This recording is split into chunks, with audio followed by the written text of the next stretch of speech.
Sahabat Bina tetap semangat karena kita akan melangsungkan sesi berikutnya, yaitu sesi kedua.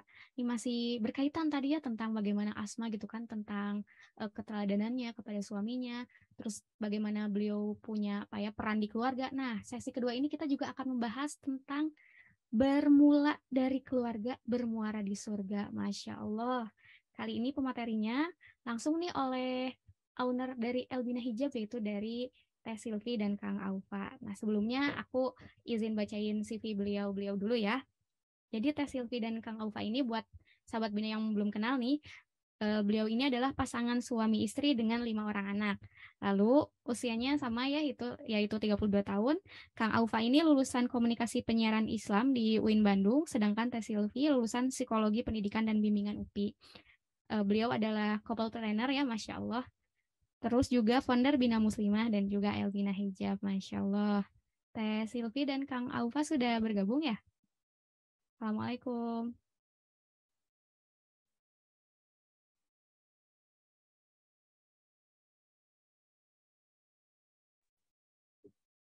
Alhamdulillah sudah. Waalaikumsalam warahmatullahi wabarakatuh. Gimana Teh kabarnya? Sehat Teh? Alhamdulillah luar biasa. Allahu Akbar. Hari ini Masya Allah banget Teh. Ini aduh, temanya bermula dari keluarga bermuara di surga. Masya Allah banget nih Teh. Kayaknya memang kalau kita pengen ke surga gitu ya, nggak perlu jauh-jauh gitu ya. Kita tinggal melihat sendiri dan jadikan keluarga kita ini sarana untuk kita bisa bermuara di surganya Allah gitu mungkin ya Teh ya. Kurang lebih seperti itu. Masya Allah. Pasti Dan sahabat Bina udah penasaran nih ya. ya kesimpulannya udah barusan sama Teh Sonia ya. Berarti udah deh ditutup aja. Belum. Kayaknya ini nih harus banyak yang digali nih sama Teh Silvi dan Kang Aufa gitu ya. Buat teman-teman, nanti kalau ada yang mau bertanya boleh di Q&A atau enggak di kolom ini ya, di kolom chatnya. Soalnya biasanya kalau udah bahas keluarga nih sama Teh Silvi itu suka Masya Allah banget gitu. Apalagi dulu mungkin yang udah tergabung di Bina Muslimah di channel Telegram ya. Dulu kan sempat sharing rutin ya Teh ya. Itu biasanya suka ramai banget kalau udah bahasan sama Teh Silvi tentang keluarga. Sekarang langsung aja mungkin ya Teh ya untuk pemaparan materinya dipersilahkan. Ya, bismillahirrahmanirrahim. Alhamdulillahillazi arsala rasulahu bil huda wa dinil haq liyudhhirahu ala dini kullihi wa kafa billahi syahida. Asyhadu an la ilaha illallah wa asyhadu anna Muhammadan abduhu wa rasuluh allazi la nabiyya ba'dahu amma ba'd. Terima kasih Teh Sonia, teman-teman semua, dan barusan jazakillah khair Ibu Ari, beliau guru saya teman-teman ya. Jadi kalau memang kalau ngobrol sama beliau tentang siroh itu luar biasa karena banyak sekali ibroh dari cerita-cerita tentang sahabiah yang bisa kita aplikasikan di kehidupan kita masa kini gitu ya. Jadi jangan berpikir itu mah masa lalu, itu mah cuman cerita. Oh tidak ya, justru bagaimana kita harus menjalani hari ini ya, kita melihatnya kepada orang-orang terdahulu, orang-orang soleh yang sudah tercatat oleh Allah, itu bahkan ada yang sudah dijamin masuk surga gitu, ada yang mendapatkan salam dari Allah dan orang-orang luar biasa lainnya. Kalau kita ingin mengikuti jejak mereka ya kita harus mengetahui kisah mereka itu seperti apa, seperti itu. Jazakillah khairan katsiron Bu Ari, barusan yang sudah memberikan banyak ilmu dan inspirasinya bagi kita semua. Ya, hari ini sebenarnya saya sama Kang Aufa ya, sama suami, kita ngobrol-ngobrol aja mungkin ya teman-teman ya. Jadi saya juga insya Allah akan menyampaikan apa yang saya baca dan apa yang pernah saya dengar dari guru-guru di kajian-kajian yang lain seperti itu. Jadi kita sharing-sharing, ngobrol-ngobrol aja biar lebih santai mungkin seperti itu ya. Nah, ini memang cukup berat bahasannya. Ada kata surganya gitu ya. Jadi kalau buat saya sendiri, wah ini berat banget, bermula dari keluarga, bermuara di surga. Tapi tema ini diambil mudah-mudahan bisa menjadi doa buat saya sendiri juga buat teman-teman semua. Oke, karena sekarang kajiannya tentang keluarga, boleh dong saya tahu dulu teman-teman di sini yang tergabung udah pada menikah atau belum? Kemudian yang udah nikah boleh ditulis di kolom komentar udah nikah misalkan 5 tahun. Ada yang masih single nih, single. Kak Laila atau Kadria masih single, yang lainnya Kak Reni masih single juga. Ayo yang udah nikah mana nih? Kak Irma single juga. Single, Masya Allah, single semua nih. Kak Siti Najiah udah menikah 3 tahun. Kak Anita, Masya Allah sudah 12 tahun, lebih senior dari saya berarti ini. Kebanyakan single ya. Ada yang sudah menikah 4 tahun. Ibu siapa ini? Ibu Evi Darmawati sudah menikah 21 tahun. Masya Allah. Nanti kita boleh minta tipsnya ya gimana mempertahankan rumah tangga selanggeng itu. Berarti anaknya udah besar-besar insya Allah ya Bu ya. Ya, kebanyakan single, ada juga yang sudah belasan tahun sampai ada yang 21 tahun. Kalau saya sama Kang Aufa, alhamdulillah baru menginjak tahun ke-10 tahun ini. Jadi belum lama ya, baru 10 tahun. Baru ya kalau 10 tahun itu ya. Ya katanya sih pernikahan itu paling berat 5 tahun pertama. Setelahnya bisa lebih terasa ringan gitu. Kalau buat saya yang mengalami, ada benarnya juga. Karena kalau bisa dibilang 5 tahun pertama itu perkenalan gitu ya, masih banyak kaget-kagetnya. Oh ternyata suami saya begini, kok dulu mah kayaknya enggak.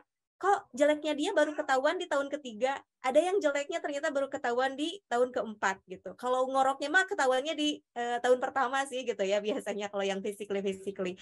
Nah kalau yang udah 5 tahun itu biasanya sudah tahu luar dalamnya, nggak hanya fisiknya tapi juga pemikirannya, visinya ke depan seperti apa gitu. Jadi kalau udah 5 tahun tapi masih belum kenal sampai ke visinya apa, wah itu kayaknya kurang ngobrol gitu ya.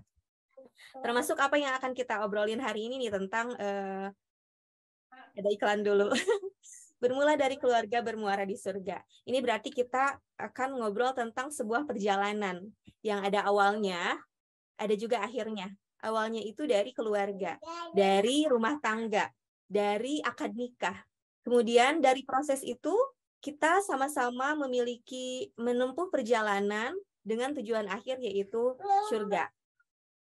Jadi kalau bisa diibaratkan pernikahan itu seperti kendaraan ya, teman-teman. Ini yang udah pada lebih senior udah hatam nih kayaknya. Pernikahan itu seperti kendaraan. Jadi ketika kita menaiki kendaraan, kita harus tahu ini tujuannya mau kemana nih.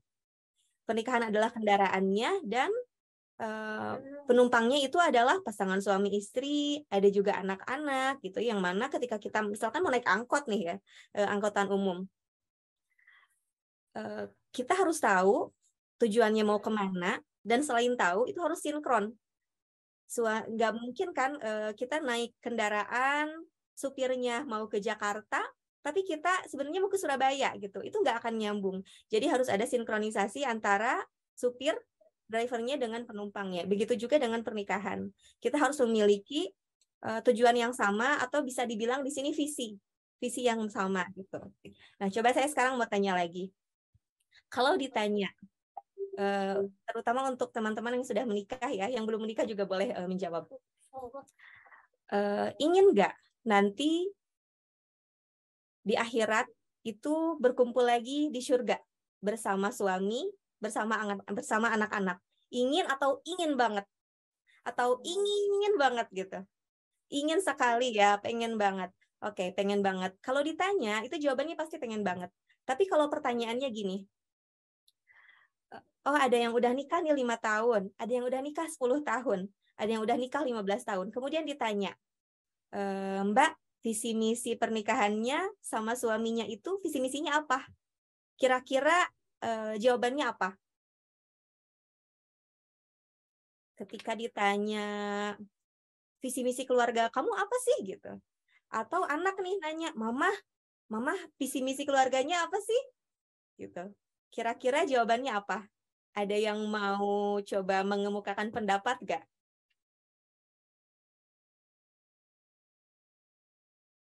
Sahabat Bina yang mau boleh langsung raise hand ya. Tesonia deh, Tesonia. Tapi Masih Tesonia belum single, Teh. nikah ya.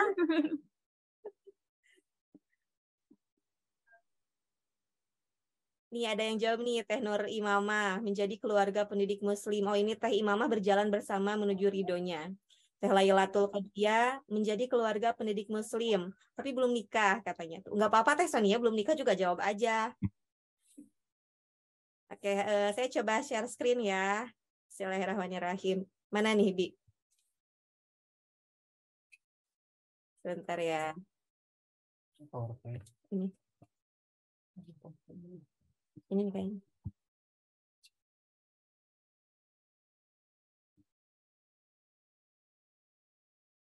Sudah ada belum? Sudah ada, Teh.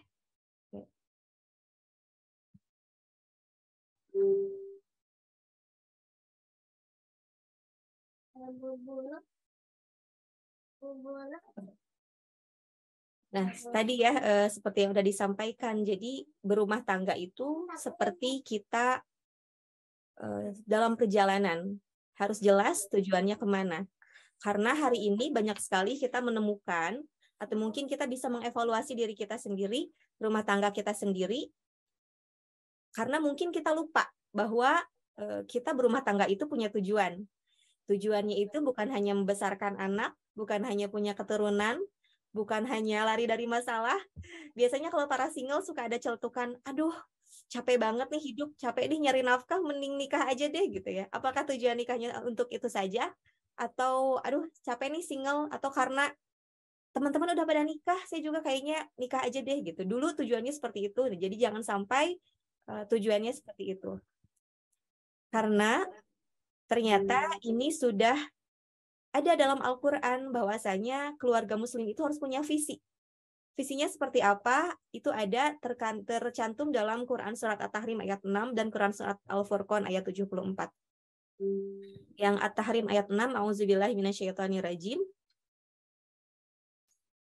Ya ayyuhalladzina amanu qu anfusakum wa ahlikum naro. Hai orang-orang yang beriman, peliharalah dirimu dan keluargamu dari api neraka. Itu yang pertama. Kemudian ada juga dalam surat Al-Furqan ayat 74. Waladzina yaquluna, ini tuh ya, sebentar. Waladzina yaquluna rabbana hablana min azwajina wa dzurriyyatina qurrata a'yun waj'alna lil muttaqina imama. Ya Tuhan kami, anugerahkanlah kepada kami istri-istri dan keturunan sebagai penyejuk mata kami, dan jadikanlah imam bagi orang-orang yang bertakwa. Gitu. Jadi buat teman-teman, buat saya sendiri juga nih, mari kita evaluasi lagi rumah tangga kita, apakah sudah benar visinya ke sana, atau jangan-jangan selama ini, oh pantesan saya tuh rumah tangga tuh terombang-ambing, karena tidak tahu arah tujuannya kemana. Oh pantesan saya tuh bingung, berumah tangga tuh kok kayaknya cekcok terus gitu, karena mungkin kita lupa dengan tujuan yang kita tetapkan di awal. Jadi buat teman-teman yang belum nikah nih, karena masih banyak yang single, ini kesempatan emas. Yang udah punya calon, atau yang baru mau ta'aruf, atau yang berencana untuk menikah dalam waktu dekat, bisa membicarakan ini di awal, karena ini kesempatan emas banget sebelum terlambat gitu. Jadi ketika mau menikah, sudah ada calonnya, yang dibicarakan adalah visi misi ke depan itu ingin seperti apa. Visi misi keluarga yang kamu harapkan nanti ketika kita sudah menikah itu seperti apa gitu. Dan yang sudah menikah pun tidak ada kata terlambat. Bisa ngobrol lagi nih sama suaminya, sama pasangannya. Karena sebenarnya kita meskipun sudah menikah, sudah punya banyak anak, termasuk saya juga alhamdulillah sudah dikaruniai 5 anak, tapi tetap kita juga harus punya waktu berduaan bersama pasangan. Harus ada couple time-nya gitu. Jadi kan kalau perempuan itu ada beberapa waktu yang harus kita alokasikan gitu. Ada me time. Jadi meskipun riweuh, saya anaknya banyak, tapi alhamdulillah selalu menyediakan waktu untuk me time, ada me time-nya. Kemudian harus ada juga couple time bersama suami. Gitu. Entah itu jalan berdua, anaknya dititipin deh sebulan sekali ke neneknya, biar bapak ibunya bisa berduaan dulu gitu, bareng semalam doang misalkan. Atau kalau nggak bisa kayak gitu nih, nggak ada yang bisa dititipin, couple time-nya bisa sebelum tidur, ngobrol berdua, diskusi ringan tapi makjeleb gitu ya. Jadi sediakan couple time. Harus ada juga nih buat seorang istri itu circle time atau social time. Jadi kita harus punya kelompok yang bisa menguatkan kita. Jadi ngerasa nggak sendiri, khususnya buat ibu rumah tangga nih. Mungkin sering yang ibu rumah tangga, aduh bete tiap hari ngerjain itu aja. Nyapu aja, nyuci aja, ngurus anak aja gitu. Nah, dengan kita bersosialisasi itu biasanya bisa lebih mengembalikan mood. Bisa bikin kita happy lagi, dan ketika nanti pulang ke rumah itu bisa lebih energinya tercas lagi gitu.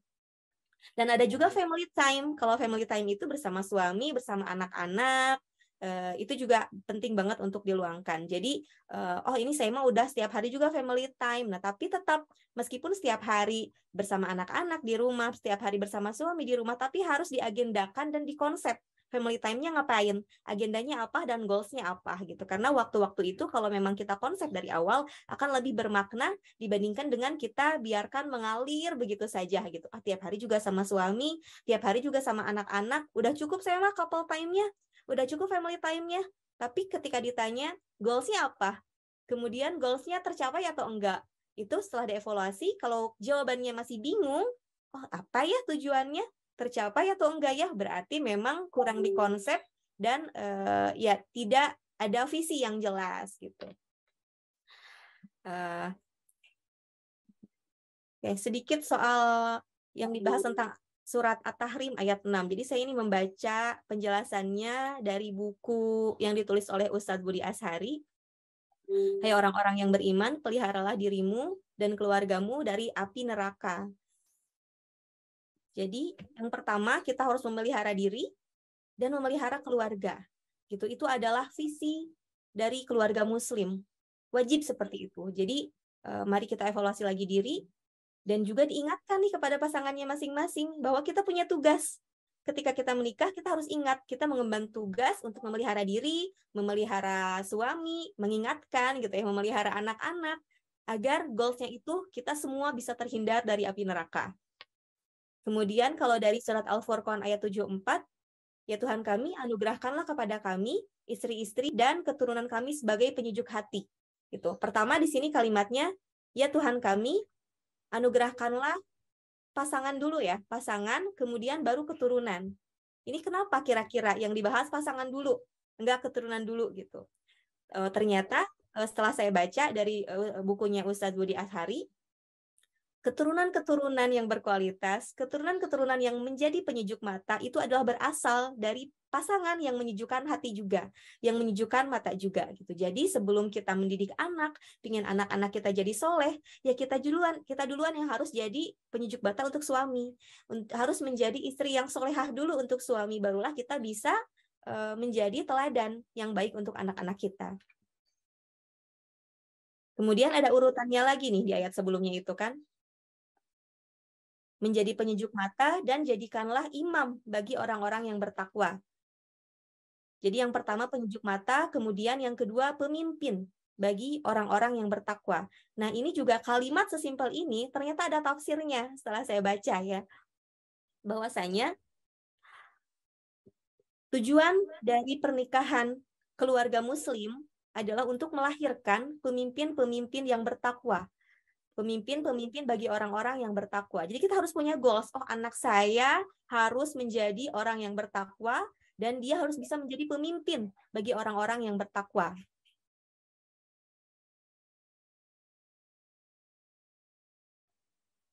Belum.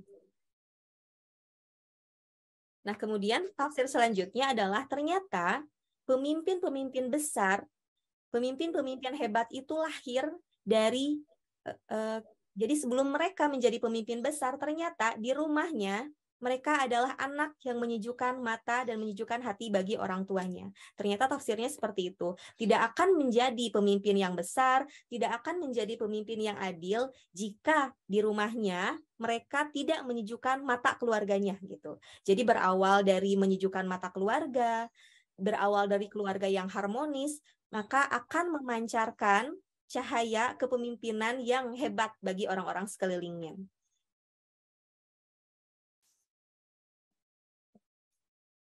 Nah, kemudian yang ketiga, terkait terhindar dari api neraka yang merupakan salah satu goals atau visi dari keluarga muslim, ini ada sebuah cerita.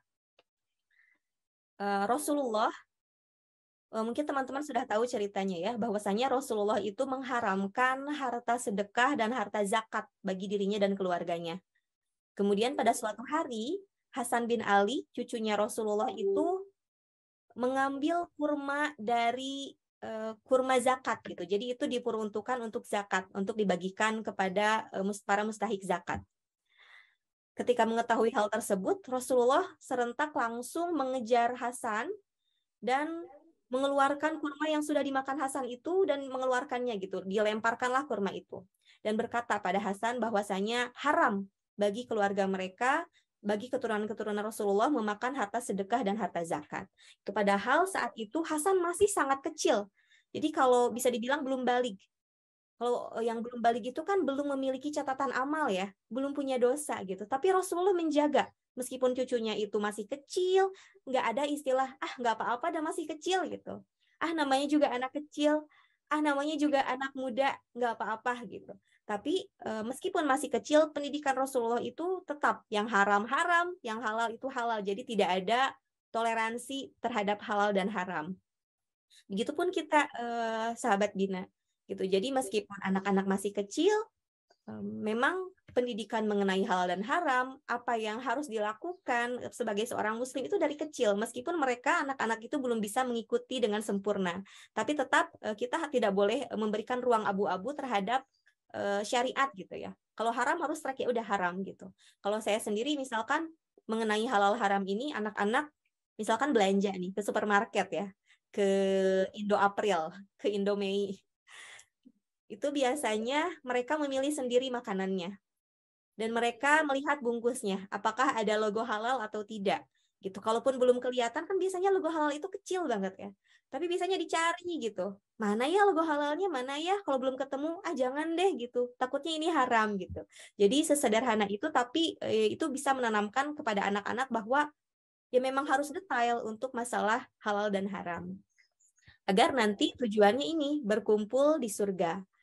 Jadi obrolan ringan sama anak itu biasanya, mau nggak nanti di surga kita kumpul lagi? Atau ketika anak-anak melakukan sebuah kesalahan, kita tegur, salah satunya menyisipkan kalimat, katanya mau kumpul lagi di surga gitu. Jadi itu sebagai pengingat bahwa, oh iya kalau dia melakukan hal ini, nanti jangan-jangan nggak bisa kumpul lagi di surga karena bakalan masuk neraka, misalnya seperti itu.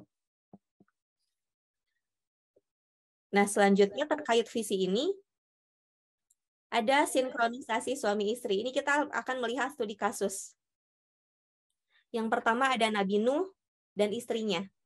Nabi Nuh itu terkenal sebagai nabi yang, Masya Allah, nabi yang soleh ya. Kemudian istrinya adalah tidak mengikuti kenabiannya gitu. Jadi istrinya itu bukan orang yang beriman, bukan istri yang beriman. Dan bahkan ketika Nabi Nuh menaiki kapal, istrinya tidak ikut. Kemudian itu berarti Nabi Nuhnya soleh, istrinya tidak gitu ya. Makanya ini saya Nabi Nuhnya di checklist, istrinya tidak di checklist. Nabi Lut adalah nabi yang soleh, tapi istrinya merupakan pendukung LGBT ya.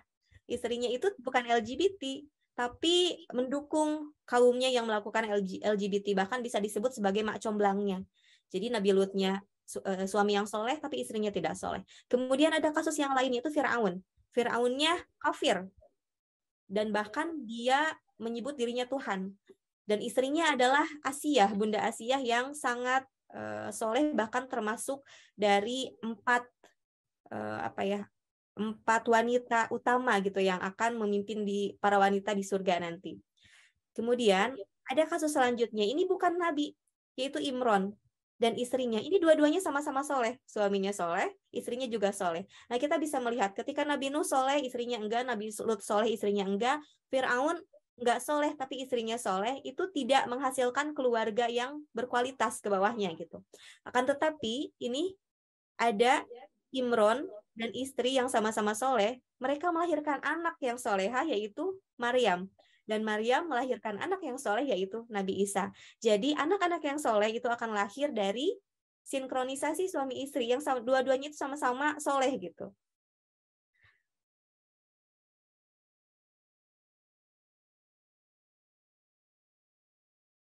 Nah, selanjutnya ini ada kesimpulan dari, atau merupakan tafsir juga dari yang tadi ya, Al-Furqan ayat 7. Bahwasanya pemimpin yang istimewa berawal dari keluarga yang istimewa. Pemimpin yang membahagiakan masyarakat itu ternyata mereka berawal dari menyejukkan pandangan mata orang tuanya. Dan pemimpin yang istimewa adalah karya perpaduan harmonis suami istri. Jadi suami istri yang harmonis lebih memungkinkan memiliki anak yang menjadi pemimpin yang adil, yang hebat dibandingkan dengan suami istri yang tidak harmonis. Dan melahirkan pemimpin istimewa adalah tugas besar sebuah keluarga. Jadi ini sebenarnya jawaban juga ya, bahwa salah satu tujuan menikah itu tidak dapat dipungkiri. Tujuan menikah itu adalah untuk memiliki keturunan. Gitu. Tapi keturunan juga bukan keturunan yang memiliki keturunan aja gitu ya, tapi keturunan yang bertakwa, keturunan yang bisa menjadi pemimpin, keturunan yang bisa menjadi penegak peradaban Islam ke depannya gitu. Jadi salah satu tujuan menikah itu adalah untuk memiliki keturunan. Dan mungkin ini juga bisa jadi bisa jadi jawaban buat teman-teman kita di luar sana yang memilih untuk child free gitu ya. Alangkah sayang sekali ketika kita memiliki kesempatan untuk mendulang pahala yang sangat banyak dengan mencetak generasi yang unggul, tapi kita memilih untuk tidak mengambil kesempatan itu. Semoga kita tidak termasuk ke dalam golongan tersebut ya, sahabat Bina. Oke, itu saja mungkin karena saya mau menyampaikannya berdua. Abi mau nambahin ya. Biasanya Kang Alfa lebih ini nih, lebih dalam etimologinya. Terima kasih sahabat Bina, sekarang dilanjutkan oleh Kang Alfa ya. Dan nanti setelah pemaparan dari Kang Aufa mungkin bisa lanjut diskusi jika ada yang mau didiskusikan. Bukan diskusi sih, ngobrol aja ya. Ya, silahkan Kang Aufa.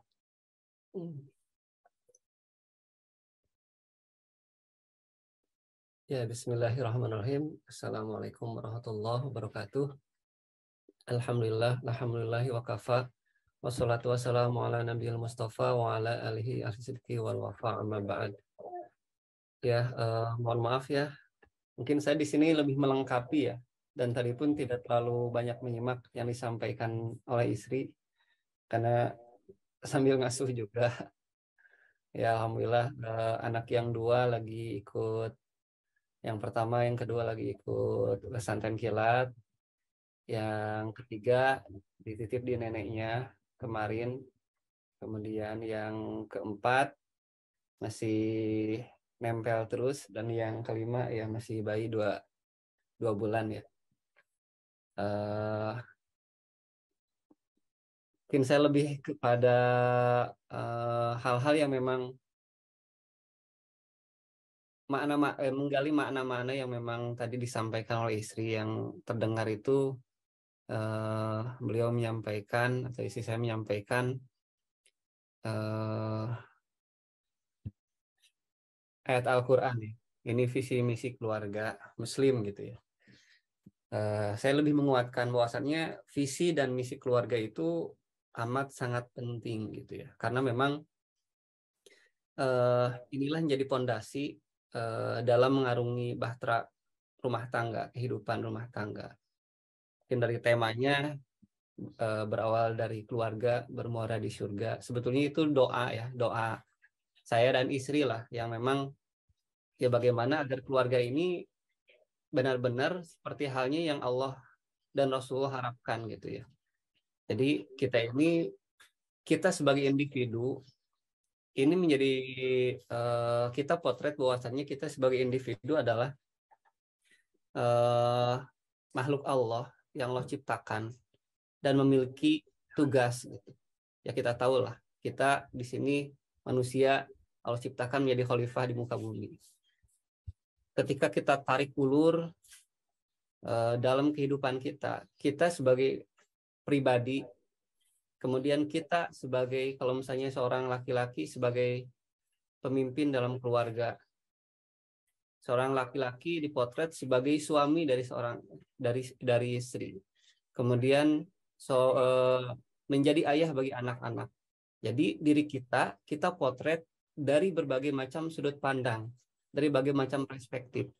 Bahkan yang lebih luas lagi, kita sebagai seorang muslim, kemudian kita sebagai seorang suami, kita sebagai seorang ayah, kita sebagai seorang guru mungkin yang jadi guru, atau kita sebagai seorang pebisnis kalau misalnya kita memiliki usaha, atau kita menjadi seorang pemimpin di keluarga, di masyarakat, atau kita misalnya sebagai seorang dosen kalau misalnya kita mengajar di kampus, atau kita mungkin menjadi seorang murid, atau kita sebagai seorang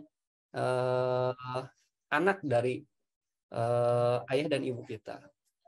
Tentu saja satu orang, satu sosok ini kita bisa potret dari berbagai macam sudut pandang yang berbeda. Artinya peran kita ini adalah peran yang memang perlu sesuai dengan apa yang Allah harapkan. Bagaimana kita menjadi seorang ayah, bagaimana menjadi seorang ayah yang diharapkan oleh Allah.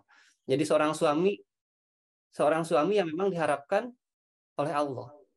Seorang ayah atau seorang anak menjadi seorang anak yang diharapkan oleh Allah. Dan di sini kita tidak akan terputus gitu ya. Tidak akan terputus peran kita dan tidak akan bisa dipisahkan. Dalam satu kali kita bisa berperan menjadi satu, dua, atau bahkan puluhan peran dalam sekali kehidupan. Artinya memang ini yang memang harus kita pahami. Jangan sampai ya kita menjadi orang yang kalau dalam istilah Al-Quran itu beriman pada satu kitab dan mengkafiri kitab yang lain gitu. Yu'minuna bi ba'dil kitab wa yakfuruna bi ba'd kalau dalam istilah Al-Quran. Jangan sampai ya tadi kita mengambil peran yang memang kita inginkan saja. Kita mengabaikan peran-peran yang lain gitu. Atau misalnya kita yang memang kita inginkan ya hanya berperan pada satu peran dan mengabaikan peran-peran yang lain. Nah, jangan sampai memang kita pun ada pada posisi tersebut ya. Di mana kita menjadi sosok yang ibaratnya memilih peran dalam tanda kutip ya. Kita boleh gitu ya untuk punya karakter secara personal atau karakter dalam keluarga. Karena ada keluarga yang memang keluarganya itu keluarga yang visinya energik gitu. Atau yang memang keluarga itu terlihat saya teringat nasihat dari guru saya. Ketika kita menuju ke surga, kita bisa memerankan atau mengambil jalur-jalur yang memang kita inginkan sesuai peran kita gitu. Misal ada yang memang dengan jalur harta, ada yang dengan jalur ilmu, ada yang dengan jalur tenaga, ada juga yang jalur yang keempat itu mohon maaf saya agak lupa ya. Jadi memang kita bisa mengambil peran yang mana gitu. Nanti kalau ingat saya sampaikan. Misalnya jalur dengan hartanya otomatis dengan karakter seperti itu kita punya visi keluarga yang jadi keluarga yang entrepreneur gitu. Ya mau tidak mau ketika mencontoh itu ya kita tidak akan bisa terlepas dari mencontoh Rasulullah dan para sahabatnya. Karena ternyata dari 10 orang yang dijamin masuk surga, 9 diantaranya itu adalah orang-orang yang berharta, artinya orang-orang yang kaya. Kemudian juga kita mau mengambil jalur tenaga gitu ya. Mungkin ini yang kita tahu contohnya seperti Bilal bin Rabah yang kita dengar terompahnya terdengar suaranya di surga. Beliau ya Bilal ya secara harta tidak memiliki. Secara satu lagi tadi dengan jalur harta, kemudian dengan jalur tenaga, dengan jalur ilmu, dan dengan jalur tahta atau kekuasaan gitu. Ada 4 gitu ya jalur yang memang kita bisa telusuri bagaimana kita bisa menuju surga dengan 4 jalur ini. Dan ini kita bisa memilih karakter di mana kita berada gitu. Atau bisa mengcombine misalnya ya kita ingin di jalur harta dan jalur ilmu, keluarga kita ingin di jalur ilmu dan jalur tenaga, atau ada yang memilih di jalur kekuasaan dan jalur ilmu misalnya. Itu seperti Harun Ar-Rasyid misalnya. Kita bisa memilih peran-peran tersebut gitu. Nah, maksud saya bagaimana kita jangan sampai kita hanya ingin berperan sebagai sosok seorang ayah, tapi tidak mau menjadi sosok seorang suami misalnya. Kita ingin menjadi sosok seorang anak gitu, tapi tidak, atau kita ingin menjadi sosok seorang suami, tapi tidak mau menjadi sosok seorang ayah. Gitu. Jangan sampai berpikir seperti itu. Seperti yang memang ya paham-paham seperti itu yang memang sekarang lagi diobrak-abrik oleh para musuh-musuh Islam dengan mengkampanyekan LGBT, dengan mengkampanyekan child free dan lain sebagainya gitu kan, yang itu menjadi marak gitu. Nah, orang-orang yang seperti itu ingin menikah tapi nggak mau punya keturunan. Ada yang memang ingin punya pasangan yang menyalahi aturan gitu, syariat dan lain sebagainya. Nah, ini yang memang kita sebagai sosok seorang muslim adalah sosok yang paripurna, yang mengemban amanah sebagai khalifah, yang tentu saja memerankan semua peran yang Allah inginkan, memerankan semua peran yang Allah harapkan pada kita. Nah, ini yang memang perlu kita tanamkan pada diri kita, bahwasannya tugas dan peran kita ini sangat banyak dan sangat mulia gitu. Itu yang pertama perlu ditanamkan. Kita mencoba mendalami dan menyelami, mungkin tadi sudah disampaikan sebagian, tapi ingin saya coba lebih dalami lagi ya. Kalau di sini mungkin ini redaksinya nggak dicantumin ya Arabnya ya Mi ya. Saya bacakan aja ya. Ya ayyuhalladzina amanu qu anfusakum wa ahlikum naro wa qudu hannasu wal hijarah 'alaiha malaikatun giladun syidad la ya'sunallaha ma amarahum wa yaf'aluna ma yu'marun. Saya coba sampaikan dalam hafalan ya, karena memang tidak ada mungkin bisa dicek ya sama sahabat-sahabat semua dalam Al-Qur'an. Ya ayyuhalladzina amanu, saya mencoba mendalami sedikit-sedikit ya. Di sini ketika kita berbicara wahai orang-orang yang beriman, saya belajar gitu pada salah satu guru saya. Jadi memahami Al-Quran itu tidak hanya sebatas tafsiriyah, tapi ada makna tadabbur gitu. Makna tadabbur. Ini yang saya dapatkan ilmu saya dari Syekh Ahmad At-Tuhi gitu ya. Beliau salah satu guru saya, dan beberapa minggu kemarin saya sempat ya berbincang menjamu beliau, dan sekarang pun beliau lagi ada di Bandung. Beliau salah satu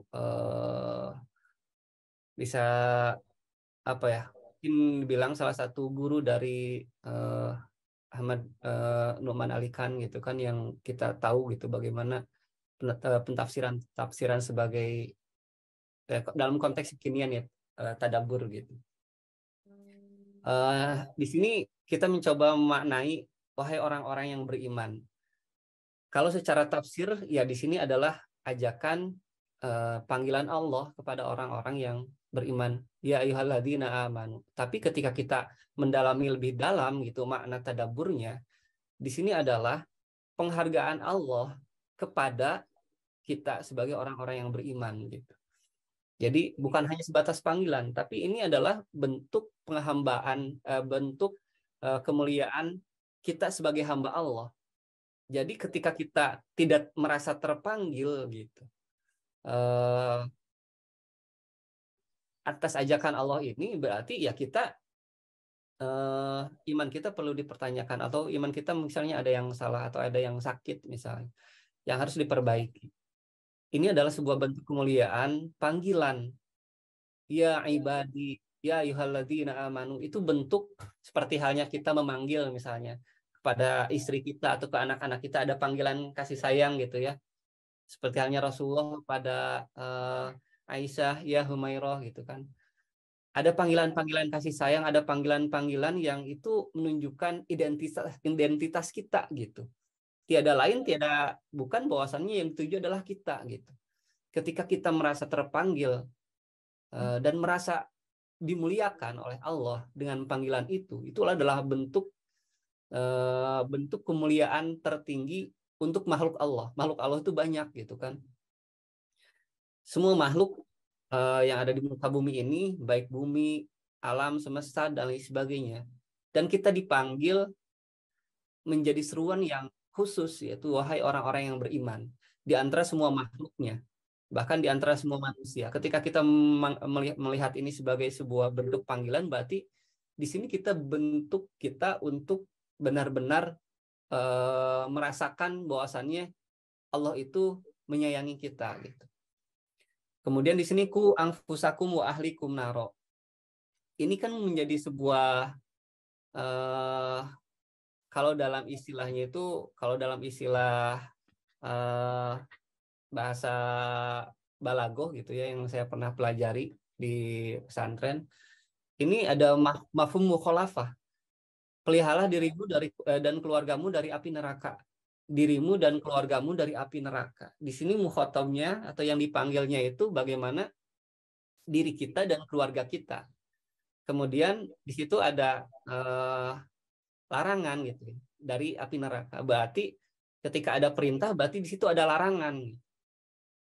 Dalam ketika kita mendengar sebuah perintah, berarti ada sebuah larangan. Ada mukhalafahnya. Kebalikannya, ketika kita jangan sampai masuk neraka, berarti lawannya keluarga kita harus menuju surga Allah gitu kan. Mukhalafahnya, mafhum kebalikannya gitu ya. Kalau dalam istilahnya, kalau tidak paham mukhalafah itu keterbalikan dari kita bagaimana menghindari neraka, berarti kita harus menuju surga gitu. Ini menjadi sebuah perintah dan ini maknanya sangat luar biasa. Mungkin ini yang memang ketentuannya apa? Pentingnya visi dari sebuah keluarga. Bermulai dari diri, kemudian keluarga gitu. Dan 2 kali gitu. Enggak, Allah memanggil peliharalah misalnya keluargamu dari api neraka. Di sini berarti harus dimulai dulu dari diri dan keluargamu. Tidak mungkin kita bisa menjaga keluarga kita sebelum diri kita dulu gitu yang memang kita harus pelihara. Berarti di sini ada runutan gitu. Ada marotib atau urutan yang memang harus kita lakukan gitu. Ada diri, kemudian keluarga. Berarti tahapannya diri kita dulu yang memang harus kita perbaiki bagaimana agar kita terhindar dari api neraka. Baru ke keluarga kita. Jangan sampai kita memerintahkan ke keluarga kita, tapi diri kita sendiri tidak mengaplikasikan. Ini mungkin di antara makna-makna. Karena berhubung waktu juga ya, ini berapa menit lagi saya? Masih mantap. Oh ya, kemudian saya ingin mencoba menelaah lagi dari Quran surat Al-Furqan ya di sini. Maknanya di sini kita lihat Rabbana ya Tuhan kami, anugerahkan kepada kami istri-istri kami dan keturunan kami sebagai penyenang hati kami dan jadikan kami imam bagi orang-orang yang bertakwa. Nah di sini lebih tergambar lagi sebetulnya, lebih tergambar lagi bagaimana visi keluarga. Ini kan sebuah doa. Rabbana, kalau dalam beberapa tafsir makna Rabbana itu wahai Tuhan kami, yang menunjukkan bahwasannya Tuhan itu yang memelihara kita gitu. Yang Tuhan yang memang menciptakan kita dan memelihara kita. Ini bermakna futuristik gitu.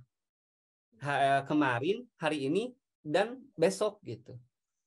Karena makna pemeliharaan berarti kita dari mulai kita dari mulai kita dalam kandungan gitu kan, sampai kemudian kita terlahir, kemudian kita bertumbuh sampai hari ini, kemudian sampai nanti kita meninggal, ini ada dalam makna.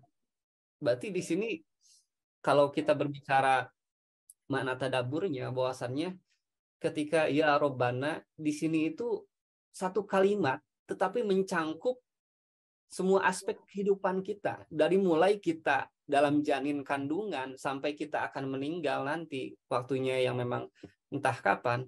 Ini sebuah penghargaan yang sangat luar biasa kepada Tuhan kita gitu, kepada Allah gitu. Makna Rob gitu. Ya Robban.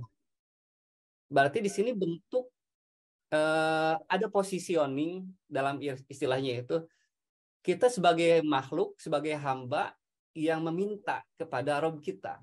Ini makna kita turunkan ya makna tadaburnya. Ketika kita berbicara ya Robbana, berarti kita ini berdoa posisinya. Kita meminta. Berarti posisi kita sebagai hamba meminta kepada Sang Holik, pada Rob kita, yaitu Allah gitu, Subhanahu wa taala. Artinya di sini satu kata ketika kita mendalami maknanya dengan makna-makna yang memang makna tadabbur, itu akan benar-benar terasa dalam hati kita. Ya Rabb, wahai Allah, duhai Allah yang telah memelihara kami dari mulai kita dalam janin, kemudian kita dilahirkan, tumbuh kembang dari kecil, beranjak balik, dewasa, kemudian kita menikah, punya anak sampai nanti gitu. Itu maknanya seperti itu gitu. Kalau kita mencoba memaknai, ketika berdoa itu akan terasa dalam hati kita bahwasannya inilah kita sebagai seorang hamba yang meminta, mengadu kepada Allah yang maha segalanya, yang memelihara kita. Ketika kita berkata satu kata itu kalimatnya sangat luar biasa. Inilah mujizatnya Al-Qur'an itu seperti itu gitu ya. Kemudian di sini anugerahkanlah kepada kami, istri-istri kami dan keturunan kami, penyenang bagi hati-hati kami. Kalau bagi saya ini kurang pas gitu maknanya, karena makna bahasa Arab itu amat sangat kerdil ketika diterjemahkan dalam makna terjemah bahasa Indonesia. Dan qurrata a'yun itu yang menyejukkan mata gitu. Kenapa menyejukkan mata gitu? Agak susah kalau misalnya dibahasakan gitu ya dalam bahasa Indonesia. Ya Rabbana,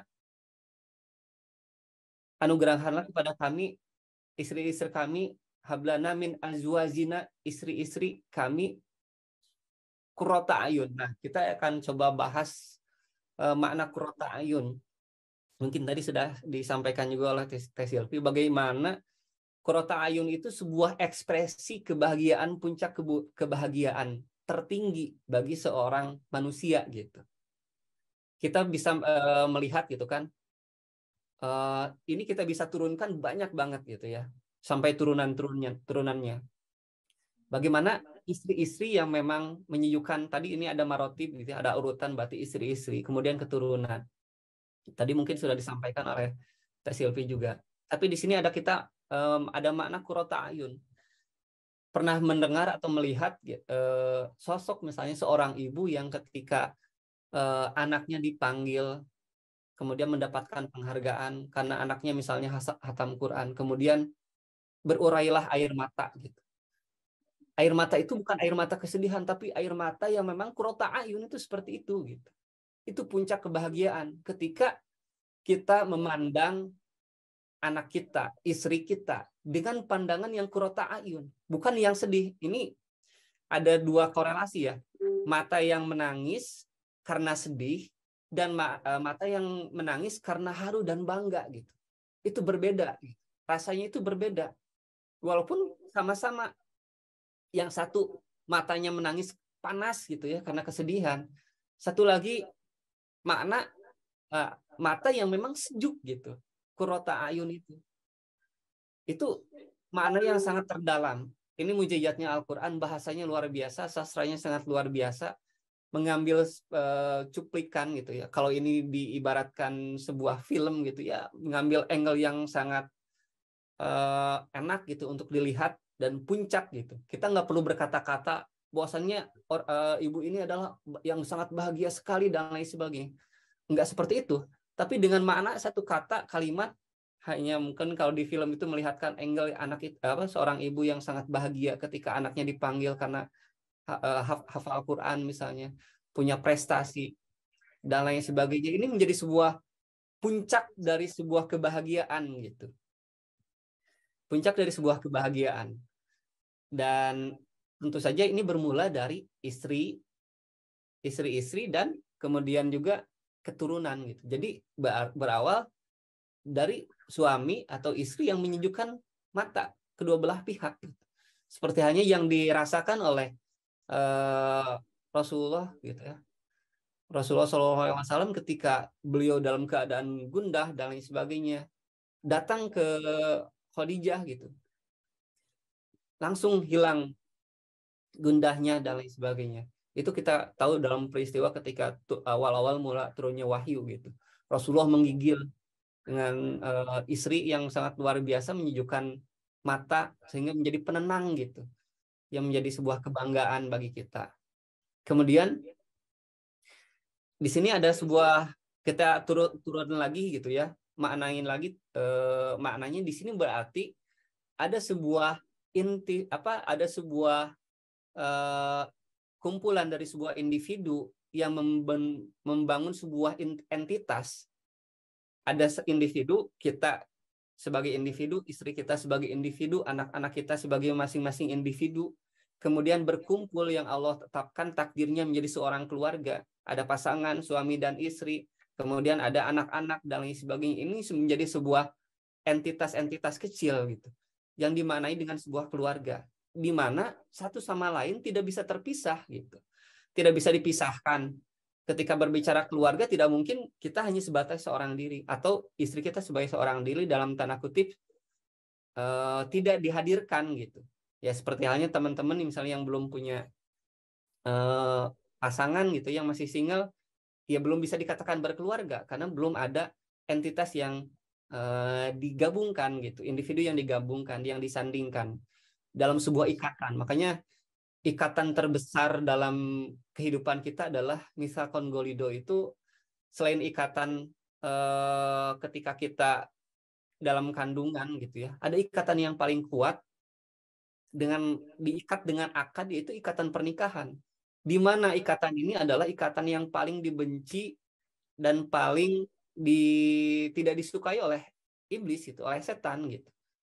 Makanya puncak tertinggi kebahagiaan iblis, prestasi iblis itu ketika memisahkan dua orang yang diikat dalam sebuah pernikahan, yaitu perceraian gitu.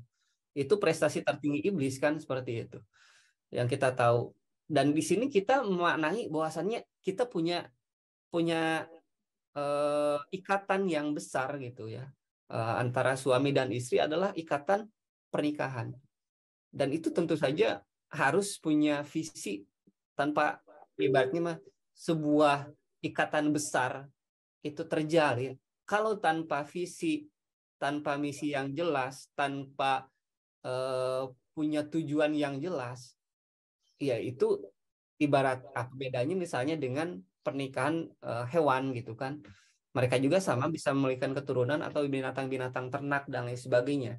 Mereka punya keturunan dan lain sebagainya. Kalau kita tidak bangun ini jadi sebuah visi gitu ya, ini amat sangat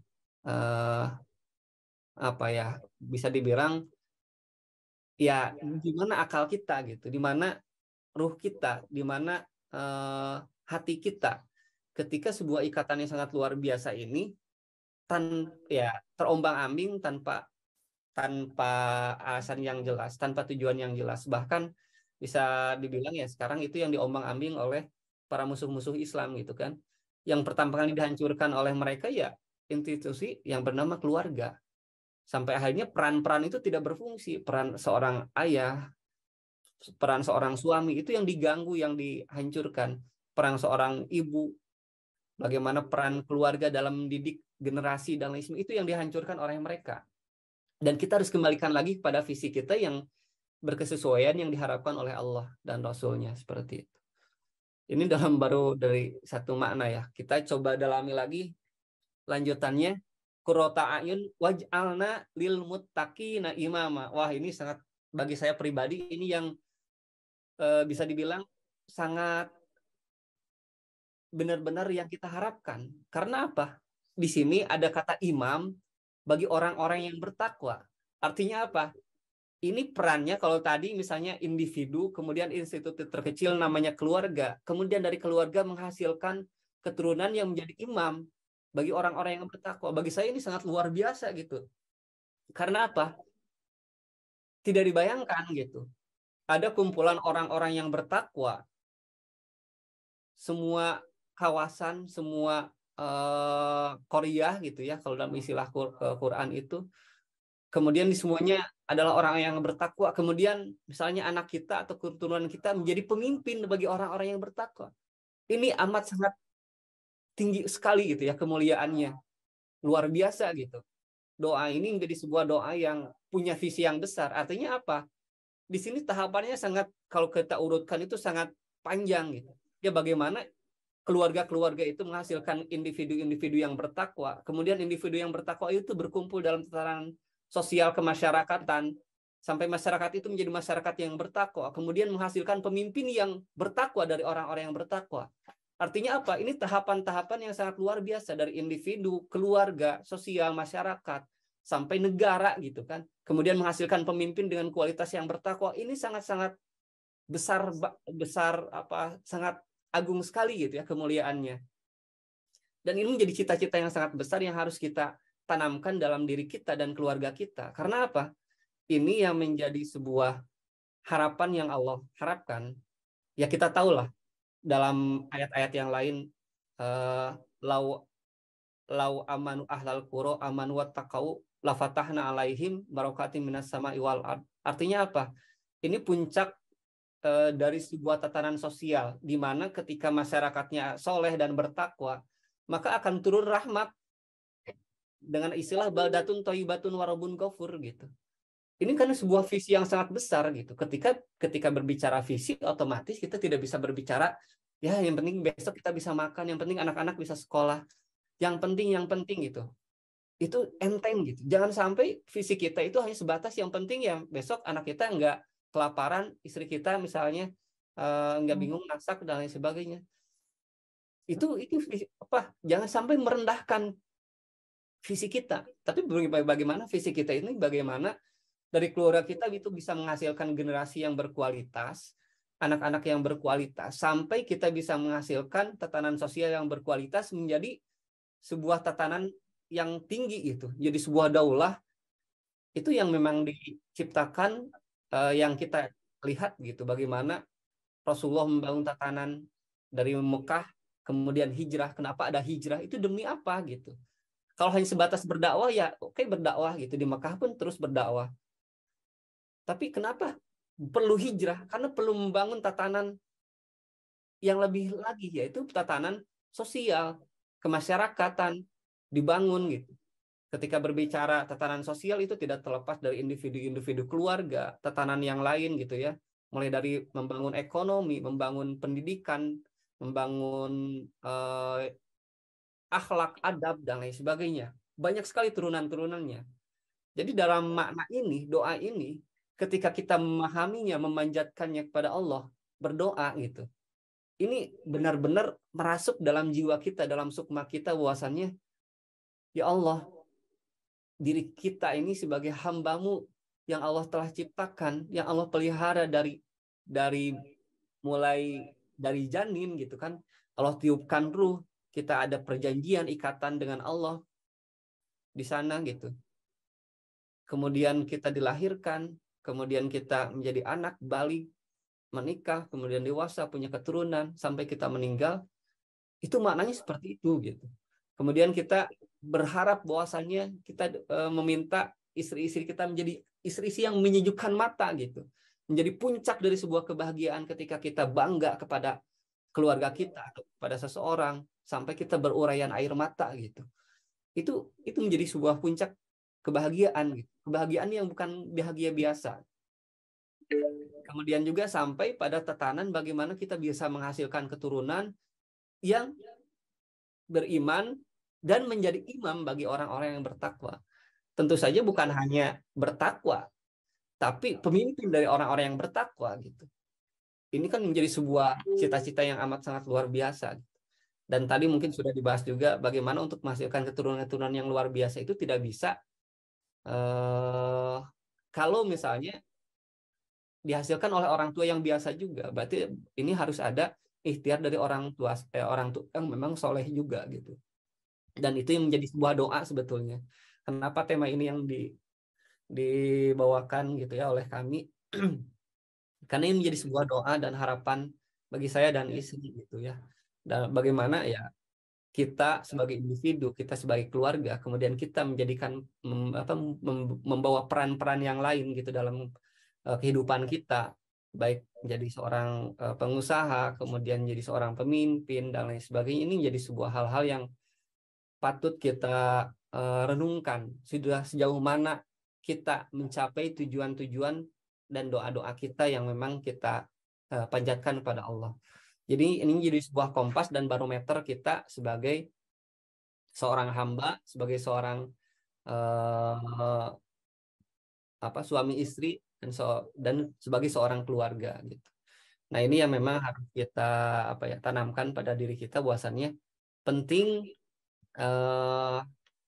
yang namanya visi dalam keluarga itu sangat penting. Kalaulah misalnya kita tadi mungkin banyak sahabat yang belum berkeluarga, ini jadi sebuah peran yang sangat momentum yang sangat berharga untuk bisa benar-benar meminta kepada Allah pasangan gitu ya. Otomatis ya harus memantaskan diri terlebih dahulu gitu. Menjadi sosok yang terbaik gitu ya di hadapan Allah, menjadi hamba yang terbaik. Makanya kan dalam Al-Qur'an perempuan yang tidak baik dengan laki-laki yang tidak baik.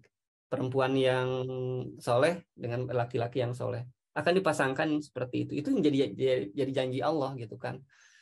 Dan ini jadi momen untuk benar-benar memperbaiki diri. Terus bagaimana nih yang saya sudah menikah bertahun-tahun, bahkan ada yang sudah 10 tahun kayak saya gitu. Ada yang sudah 20 tahun saya tadi dengar gitu.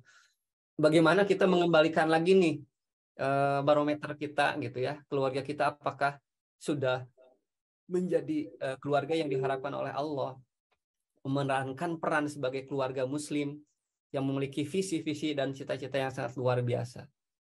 Mungkin baru ini dulu ya karena waktu juga, karena masih banyak tahapan-tahapannya gitu ya, detail teknis dan lain sebagainya. Mungkin kita tidak akan bisa dibahas dalam satu pertemuan gitu ya. Makanya saya dan istri sebetulnya ini menjadi sebuah harapan dan cita-cita bagaimana Bina Muslimah ini menjadi salah satu media menjembatani teman-teman kita belajar, dan saya belajar tentu saja. Sebelum ke teman-teman menjadi media, saya belajar, istri saya juga belajar, tim BL Wina juga belajar, kemudian juga didampingi oleh guru-guru yang kedepannya akan mendampingi dalam proses pembelajaran, membentuk circle yang memang bisa menjadi ukhuwah di sini. Makanya tagline yang saya harapkan yang menjadi sebuah doa dari Bina Muslimah itu adalah ukhuwah, tarbiyah, dan izah. Ini mungkin tadi dibahas makna ukhuwah ya, bagaimana, dan makna tarbiyah. Mungkin ini akan lebih detail dan sangat panjang sekali ketika dibahas dalam satu pertemuan. Mungkin kedepannya kita bisa kembali belajar, sharing-sharing lagi makna tarbiyah dan lain sebagainya, sehingga bisa menghasilkan generasi-generasi yang berkualitas itu seperti apa dan lain sebagainya.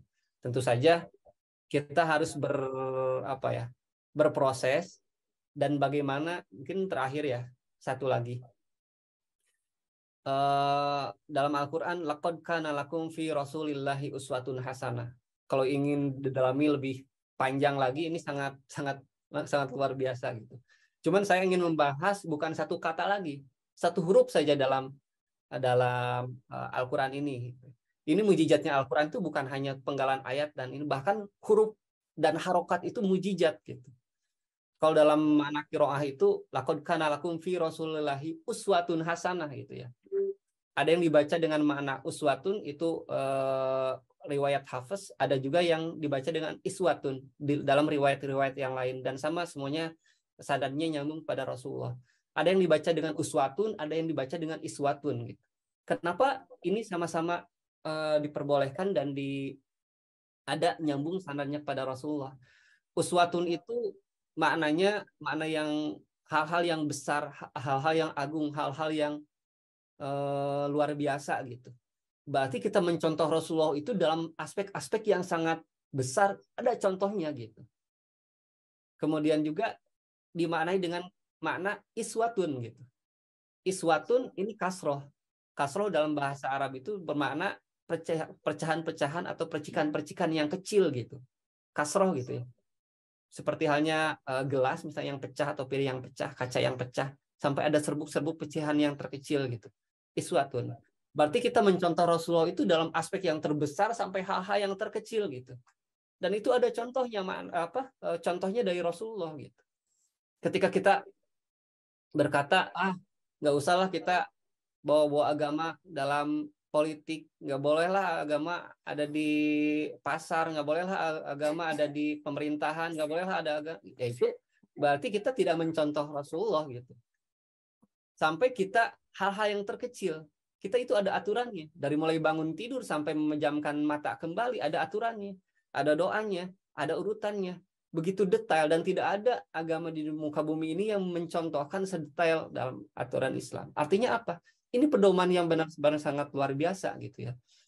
Kita mencontoh Rasulullah itu dalam aspek terbesar sampai hal-hal yang terkecil. Ketika kita berbicara, kan itu masa lalu. Sekarang mah nggak ada yang namanya teknologi. Bagaimana kita bisa mencontoh Rasulullah dalam menggunakan teknologi? Kita saja yang tidak mengaji, kita saja yang tidak mempelajari sirah gitu. Dan satu kata lagi mungkin yang kalau sudah ngomong saya agak susah berhenti, ya mohon maaf. Ketika kita ingin mencontoh, kita yakin bahwasannya Al-Quran dan Sunnah itu adalah pedoman hidup kita. Dzalikal kitabul la raiba fih. Tetapi kita aplikasinya kebingungan dalam konteks sekarang seperti apa. Ini yang menjadi masalah kita. Karena kita apa? Tidak meyakini aplikasi Quran itu adanya dalam sirah. Aplikasi Quran dan hadis dan sunnah itu ada dalam sejarah. Ketika kita mengkaji Al-Quran tapi tidak mau mengkaji sejarah, tidak mengkaji sirah-sirah para sahabat dan lain sebagainya, berarti ada yang salah dalam proses pendidikan kita. Bahkan 1/3 Al-Quran itu adalah isinya sejarah. Dan ternyata maknanya bagaimana marotib ya, pendidikan untuk bisa menghasilkan kualitas generasi yang sangat luar biasa itu ternyata menanamkan iman. Dan ayat-ayat tentang kisah itu banyak turun itu dalam fase Mekah, fase awal. Karena untuk memunculkan akhlak, adab, iman, itu dengan kisah, dengan sejarah. Jadi jangan sampai anak-anak kita itu tidak mengenal kisah, sejarah orang-orang soleh, terutama sejarah Rasulullah gitu. Dan itu harus kita tanamkan. Dan kita coba hindarkan, jauhi anak-anak kita untuk mendengarkan atau melihat kisah-kisah fiktif gitu ya, atau kisah-kisah bualan, dongeng-dongeng yang diciptakan oleh manusia. Kembalikan lagi keluarga kita untuk bisa mengkaji Al-Quran dan Sunnah dengan marotibnya, itu dengan awal-awal dengan berkisah. Mungkin ini clue awal ya, bagaimana kita bisa memperdalami. Makanya tadi mungkin di awal mendengar bagaimana Bu Ari menceritakan sosok yang sangat luar biasa gitu kan. Asma binti Umais itu sosok yang sangat luar biasa gitu.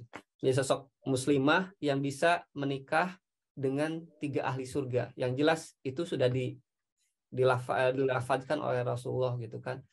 Bagaimana Ja'far, kemudian juga menjadi burung Abu Bakar, kemudian juga Ali. Ini sosok-sosok yang sangat luar biasa gitu. Dan bisa menikahi dalam kehidupannya membersamai sosok-sosok yang sangat luar biasa. Kita perlu serap, kita teladani, dan kita kita serap intisarinya agar kita bisa meneladani dalam kehidupan kita seperti itu. Mungkin itu yang bisa disampaikan. Mohon maaf kalau agak kemana-mana. Mungkin itu saja yang bisa disampaikan. Wassalamualaikum warahmatullahi wabarakatuh. Waalaikumsalam warahmatullahi wabarakatuh. Jazakumullah khairan kasiron, Teh Silvi dan Kang Auha, Masya Allah, daging banget ya tadi. Lagi tentang visi misi gitu ya, keluarga itu benar-benar penting banget. Insya Allah nih udah ada beberapa pertanyaan yang masuk. Untuk teman-teman yang misalnya ingin bertanya secara langsung, boleh raise hand ya. Misalnya pilih dulu yang bertanya di komentar. Ada dari Teh Siti Najiah Hayati. Izin bertanya, bagaimana ketika kita tidak kompak dengan suami? Ketika kita ingin kebaikan bagi suami, khususnya agar manajemen waktunya lebih baik. Misalkan ingin pergi bersama ikut kajian, belajar suatu ilmu, dan lain-lain, tapi suami langsung menolak, bahkan langsung memberikan argumen sampai kita tidak dapat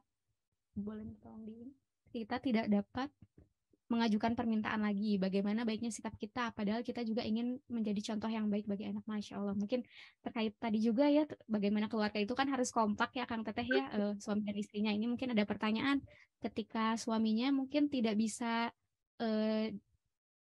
kompak gitu ya dalam kebaikan nih. Ada langsung dijawab aja mungkin ya Kang Teteh.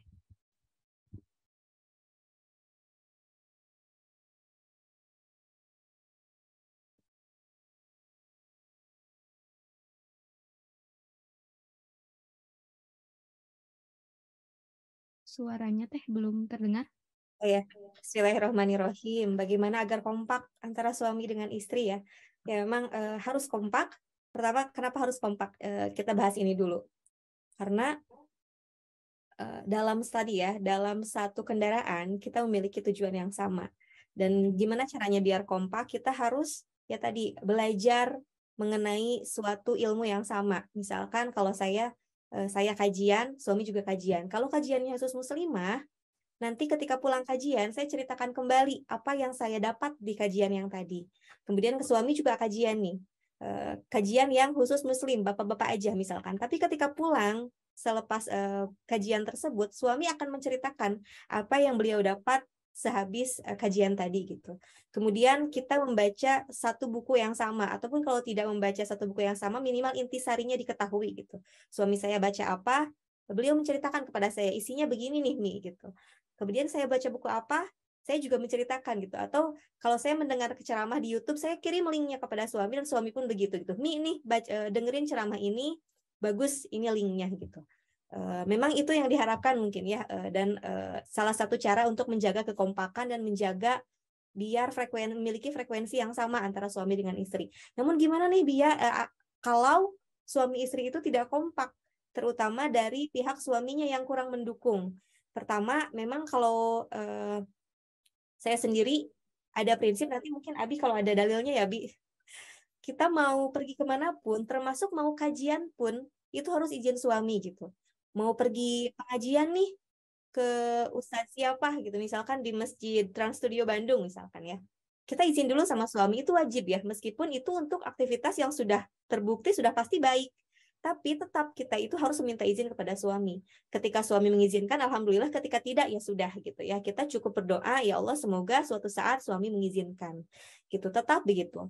Ada kesempatan lain, ya lakukan hal yang sama. Minta izin, berdoa. Kalau tidak diizinkan, berdoa gitu. Jadi memang karena kita itu, ketika kita menunjukkan hal yang baik, misalkan, oke deh, biasanya nggak diizinin.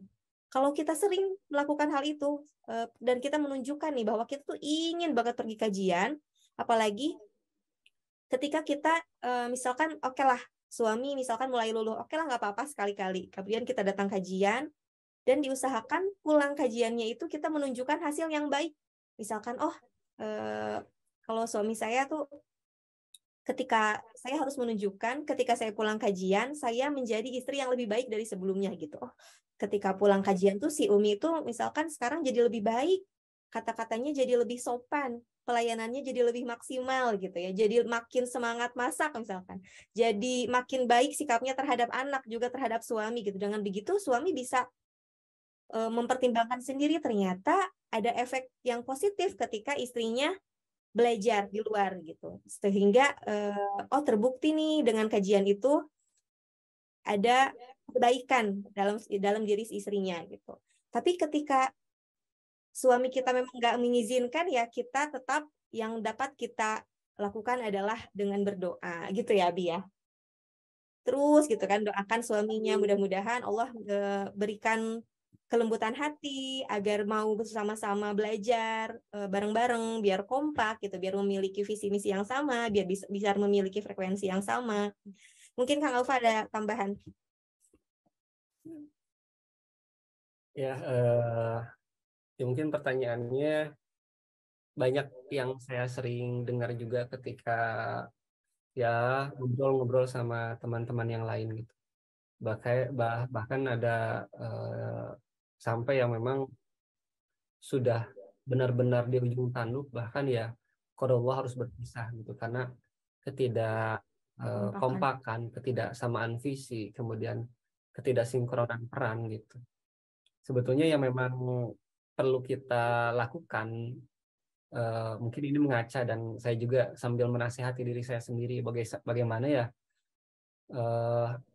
mungkin dalam prosesnya ada proses input, kemudian proses dan output gitu.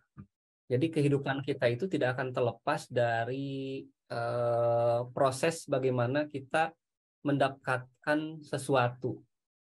Kenapa Allah anugerahkan mata? Kenapa Allah anugerahkan telinga? Kemudian kenapa Allah anugerahkan semua panca indera kepada kita? Bukan tanpa maksud gitu. Puasannya hal yang paling mungkin ini ada tafsir-tafsir juga ya. Ketika Allah afala ta'qilun, afala yatadabbarun gitu. Kemudian ada juga makna-makna yang lain, wahum qulubun la yasma'una biha, walahum ayunun la yubsiruna biha, walahum udunun la yasmauna biha. Jadi ada kalimat-kalimat mempertanyakan bahwasannya pergunakanlah akal, pergunakanlah panca indera, dengarkanlah dan lain sebagainya. Di mana ketika kita runut lebih jauh ke dalam, ya kita harus bisa perankan semua panca indera kita menjadi panca indera yang Allah harapkan, yang Allah perintahkan. Gitu. Mungkin tadi sebagai individu, bahkan dalam ayat Ar-Rum gitu ya, ayat yang ke-30, fa'akim wajhaka lid-dini hanifa. Saya ketika mendengar ayat ini atau membaca ayat ini dan mendalami, ini sangat luar biasa ketika kita maknai tadabbur gitu. Fa'akim wajhaka lid-dini hanifa gitu. Ini dahsyat bagi saya pribadi ya. Indah banget gitu kata-kata dalam Al-Qur'an, bahasa Al-Qur'an. Yang artinya fa'akim wajhaka, hadapkanlah secara sempurna wajhaka, wajah kamu, lid-dini hanifa, pada agama yang lurus gitu. Ini ketika saya maknai lebih dalam, selain membaca tafsir-tafsir, kemudian maknai dengan tadabbur gitu. Itu artinya adalah ketika kita menghadapkan diri kita kepada agama Allah yang lurus itu, posisinya harus sempurna. Seperti halnya kita menghadap baris berbaris ya, menghadap kanan itu sempurna gitu ya, menghadap pemimpin. Dan ini yang dipanggilnya itu wajah, fa'akim wajhaka. Sebagian bukan anggota tubuh hadapkanlah semuanya gitu. Badan kamu enggak, tapi wajah gitu. Karena wajah ini amat sangat sentral gitu. Kita dikenal nama kita itu karena wajahnya. Kita mengenal seseorang itu karena wajahnya. Oh, wajahnya seperti ini, wajah saya seperti ini gitu ya. Nama saya Aufa gitu. Dan saya dikenal oleh orang itu wajah saya gitu. Makanya di KTP, di foto, di mana foto wajah dan lain sebagainya, karena mengidentifikasikan bahwasannya ini wajah saya, walaupun yang kembar gitu identik tetap gitu ya. Ada yang lebih detail lagi yaitu sidik jari dan lain sebagainya. Itu makna wajah itu adalah identitas kita keseluruhan gitu. Bukan hanya kalau ngelirikan gitu, hanya pandangan dan lain sebagainya, itu kayak lirikan yang seperti apa. Tapi kita harus menghadapkan diri kita kepada agama kita itu dengan sempurna. Artinya apa? Dari ujung rambut sampai ujung kaki harus sempurna menghadap, harus sempurna diatur gitu. Ada aturannya gitu. Berarti di sini makna, aduh udah waktunya ya. Saya persingkat aja. Artinya di sini apa? Ketika kita mengaplikasikan kehidupan kita, akar kata, akar semua permasalahan yang ada dalam kehidupan kita itu karena kita tidak bisa mencontoh aturan Allah dan Rasul-Nya. Kita tidak bisa mencontoh Rasulullah. Kita tidak mencontoh orang-orang soleh, para sahabat, dan lain sebagainya. Mungkin ini banyak permasalahan yang terjadi ya karena kita tidak sempurna memerankan kita, saya pun sama gitu ya, berperan sebagai layaknya Allah inginkan gitu. Dan sebagai seorang pasangan suami istri agar bisa sinkron ya, kita harus bisa menampakkan diri kita ketika berperan sebagai seorang istri, perankanlah sebaik-baiknya sebagai istri yang soleha sesuai dengan aturan-aturan Allah. Ketika itu sudah kita lakukan, tanamkan, berperan, insya Allah kita berdoa kepada Allah, suami pun akan melihat gitu. Kenapa istri saya seperti ini? Kenapa istri saya pasti akan melihat gitu. Dan bukalah komunikasi agar sama-sama mengaji gitu ya. Kalau saya sih ya tadi mungkin sudah disampaikan mewajibkan ke istri saya ketika saya ngaji dan lain sebagainya ikut. Kalau ada momen-momen yang bisa bareng-bareng ngaji, ikut bareng-bareng. Kalau nggak cuma berdua, anak-anak juga dibawa gitu. Sempet dulu sampai kajian di mana dan lain semua bawa anak-anak semua dan lain sebagainya gitu. Artinya apa? Mengkondisikan kita dan keluarga kita juga untuk sama-sama punya frekuensi yang sama gitu.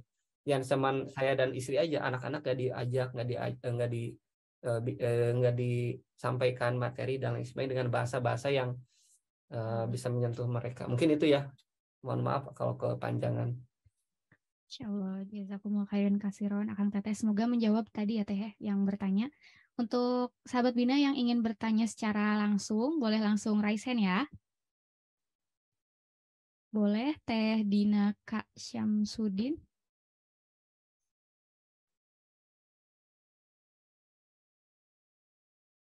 Afwan, off cam ya.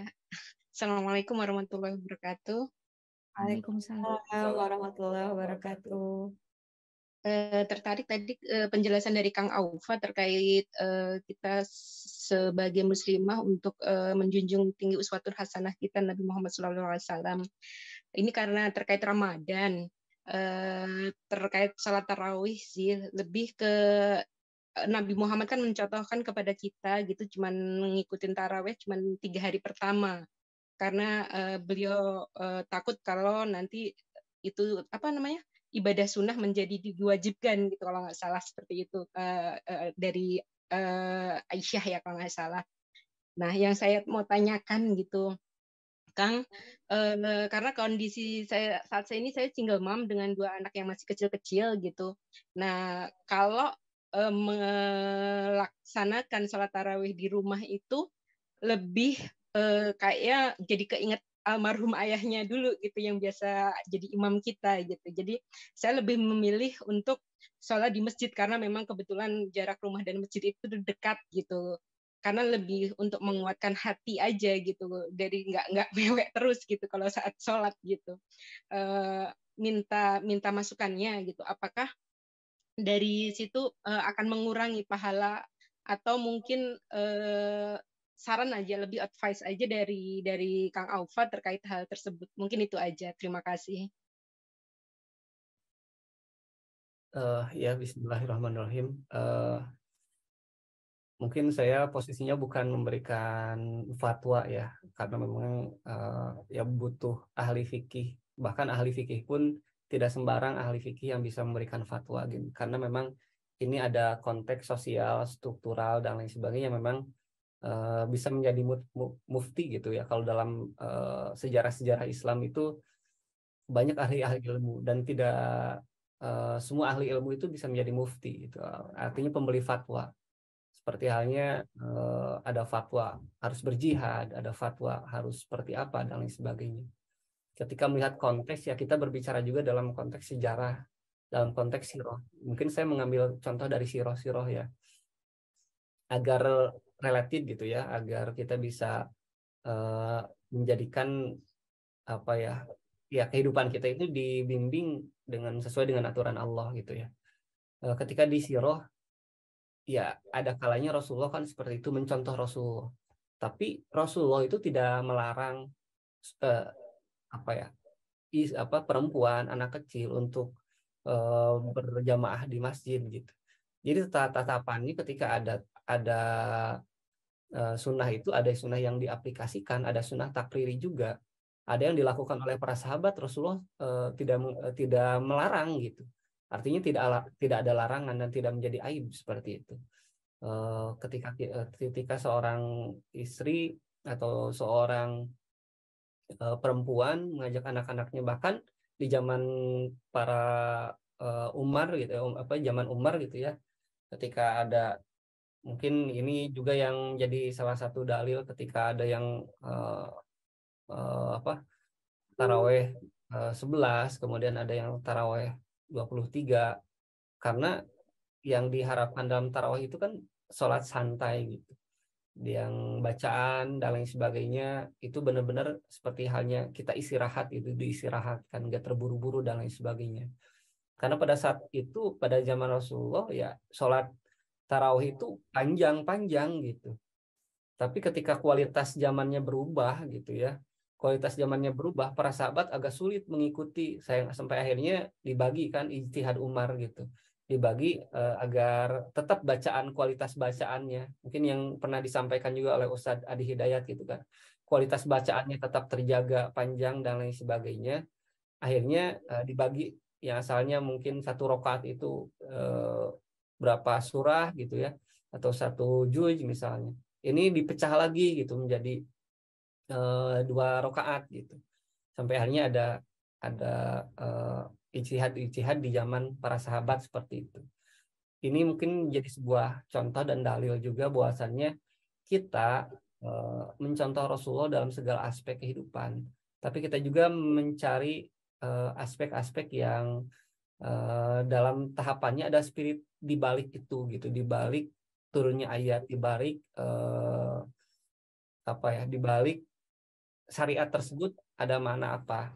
Tentu saja harus dibimbing dengan syariat gitu, para ahli fikih dan juga syariat yang kita ikuti dari para ulama-ulama kita sekarang ini. Artinya apa? Ya mungkin dalam konteks Ibu Dian ya tadi ya. Ya kalau saya memberi saran ya tidak jadi masalah gitu. Itu tidak menjadi sebuah aib.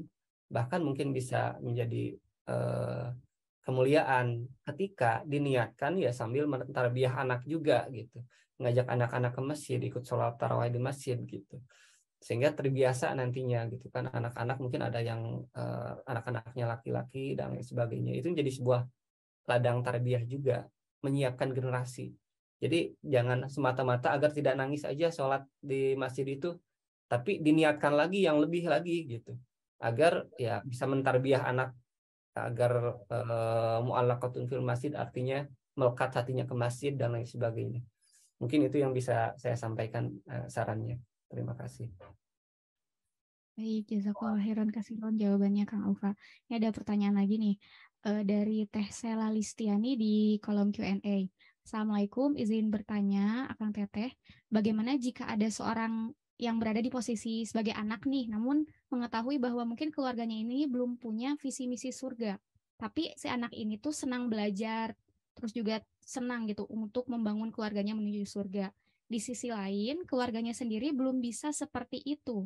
Nah, anak tersebut ingin mengingatkan, namun takut orang tuanya tidak atau belum menerima pendapat anaknya, atau disangka malah menggurui. Mungkin ini untuk yang masih single nih, Akang Teteh ingin mengajak keluarganya terlebih dahulu gitu untuk punya visi misi surga ini harus bagaimana gitu. Apalagi posisi anak itu kan mungkin kalau mengingatkan khawatirnya tadi gitu disangka menggurui. Ini juga nyambung sama pertanyaannya Teh Haura. Kalau misalnya seorang orang tua nih yang belum paham agama bisa nggak ya punya anak yang soleh dan solehah gitu? Boleh langsung dijawab Akang Teteh. Bismillahirrahmanirrahim. Sedikit yang nomor 2 dulu ya sama saya. Abi tadi nomor 1 sama Abi nanti ya. Ya, orang tua gimana tadi, orang tua yang gimana tadi Teh Sonia redaksinya? Oh, yang ini yang kedua ya Teh ya. Kalau misalnya orang tuanya belum paham agama nih Teh, bisa nggak sih punya anak yang soleh dan solehah gitu? Terus kalau sebagai istri gitu, gimana Teh caranya biar bisa ngebagi waktu antara kerjaan, terus juga keluarga, dilematis orang perempuan gitu ya Teh ya gitu. Bismillahirrahmanirrahim. Bisa nggak orang tua yang tidak paham agama punya anak soleh-soleh? Bisa gitu, karena begini, ada beberapa aspek yang mempengaruhi kesolehan seorang anak. Tapi yang terbesar itu adalah keluarga. Jadi pendidikan dari keluarga itu presentasinya 60%. Dari 100% itu 60%-nya berasal dari keluarga. Jadi kalau kita mau punya anak yang soleh, kita mau punya anak yang pintar, itu orang tuanya lah yang punya andil sangat besar untuk membentuk anaknya. Porsinya 60%. Nah, 40% lagi ini apa? 20%-nya sekolah, 20% lagi lingkungan. Gitu. Jadi kalau oke lah, misalkan di rumahnya orang tuanya tidak paham agama, tapi orang tuanya itu menyekolahkan anaknya ke pesantren. Nah, dapat tuh 20% peluang untuk membentuk anaknya menjadi anak yang soleh. Terus lingkungannya, teman-temannya juga, teman-teman anak itu anak-anak yang soleh gitu. Jadi peluangnya adalah 40%. Jadi masih ada peluang meskipun orang tuanya belum paham agama gitu.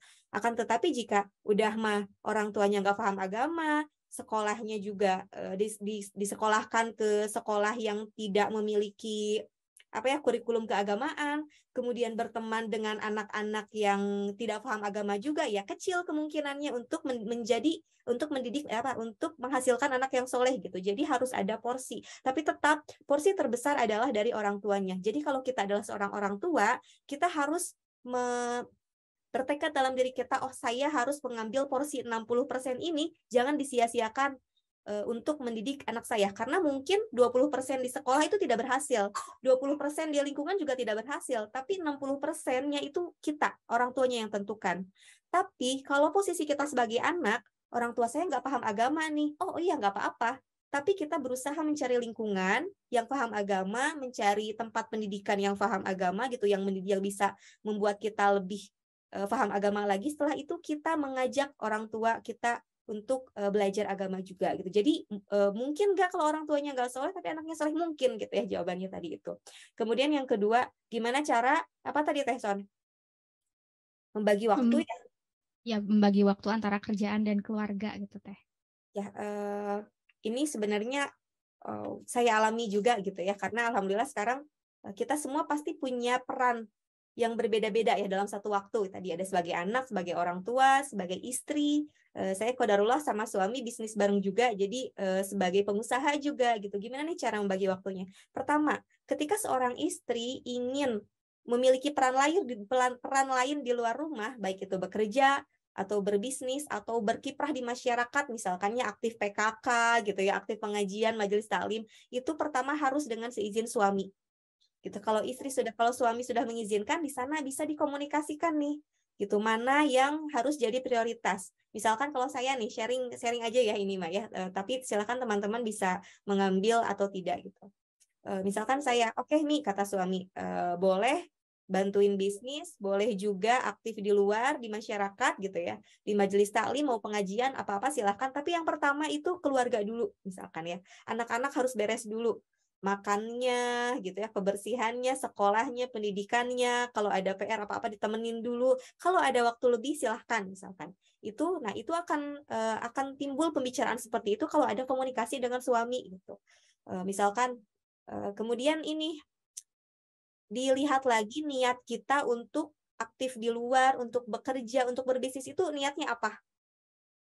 Kalau misalkan niatnya karena Allah dan suami juga setuju, oke, gas aja gitu ya. Berarti itu nanti ke depannya masalah manajemen waktu adalah tantangan tersendiri yang harus kita atur ke depannya gitu.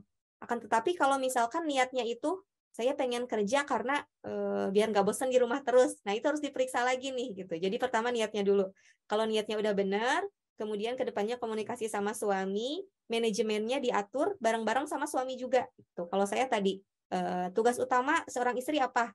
Suami dulu, anak dulu, ada waktu lebih silahkan untuk mengambil porsi yang lain gitu. Atau misalkan kata suami, kalau misalkan kasusnya banyak nih masa kini yang istri bekerja itu untuk membantu perekonomian keluarga misalkan. Oh ya berarti ini juga didiskusikan lagi sama suami, sekolahnya anak-anak gimana misalkan. Kalau anak-anaknya udah sekolah, oke lah berarti misalkan istrinya boleh bekerja di jam sekolah anaknya. Kalau anaknya masih kecil, itu dikembaliin lagi nih diskusi sama suami. Karena tugas seorang ibu itu kan, apalagi di 5 tahun pertama, itu pendidikan anak itu full harus sama ibunya. Kalau menurut Siroh ya, kalau dari yang dicontohkan Rasulullah itu, 5 tahun pertama itu kita tidak menitipkan anak ke playgroup, tidak menitipkan anak ke daycare, tapi harus ibunya ya sendiri yang pegang gitu. Kecuali, jadi ya kalau alasannya bekerja itu bukan untuk ibadah, bukan untuk dakwah, bukan untuk hal-hal yang genting, maka tunda dulu. Kecuali kalau ini benar-benar genting ya, apa ya contohnya istri harus kerja genting tuh. Misalkan suaminya di PHK misalnya, belum dapat kerjaan yang lain, istrinya baru bantu, nah itu bisa didiskusikan kemudian untuk pembagian waktunya. Mungkin ada tambahan dari Kang Alfa? Enggak? Atau mau pertanyaan yang lainnya yang dijawab? Mungkin cukup ya, tadi udah disampaikan. Kalau ada pertanyaan lain boleh. Mungkin satu lagi yang ya. Pertama yang belum dijawab. Yang mana? Yang ini Kang, kalau posisinya sebagai anak gitu, ingin mengajak kedua orang tuanya untuk punya visi misi surga juga, tapi posisi sebagai anak ini kan ketika mungkin memberikan info atau seperti apa, khawatirnya tuh menggurui gitu Kang. Anak tersebut harus seperti apa gitu Kang? Itu kan sebetulnya sudah dicontohkan ya dalam kisah sahabat yang sampai turunnya wasahibhuma fid dunya ma'rufa, ayat apa ya saya lupa lagi. Itu aja. Wasahibhuma fid dunya ma'rufa, artinya fala tutihuma wasahibhuma fid dunya ma'rufa. Ini kisah seorang sahabat pada saat itu ketika nama sahabatnya saya lupa ya nama sahabatnya. Tapi kisahnya ketika orang tuanya mogok makan selama 3 hari, berhari-hari gitu kan, tidak mau makan karena anaknya masuk agamanya Muhammad gitu kan, kalau nggak salah Ja'far atau Sa'ad gitu ya. Saad Sa'ad ya. Sa'ad bin Abi Waqqas gitu kan. Beliau salah satu keturunan anak yang bisa dibilang bangsawan ya pada saat itu, dan dekat kekerabatannya dengan Rasulullah. Dan beliau bisa dibilang masuk Islam itu hanya didahului oleh Siti Khadijah, kemudian oleh Abu Bakar, kemudian oleh Ali bin Abi Thalib, dan oleh Zaid bin Sabit gitu. Hanya didahului oleh Zaid bin Harisah, anak angkat Rasulullah. Hanya didahului oleh, berarti beliau salah satu as-sabiqunal awalun, atau orang yang kelima masuk Islam. Dan pada saat itu diketahui beliau ikut agamanya Muhammad, artinya memeluk Islam gitu kan. Dan pada saat itu ibunya mogok makan karena ternyata saat itu adalah bisa dibilang anak bangsawan yang sering gaul di luar, bisa dibilang anak yang aktif gitu, bahkan bergaul dengan orang-orang atau rakyat jelata, dengan para budak dan lain sebagainya.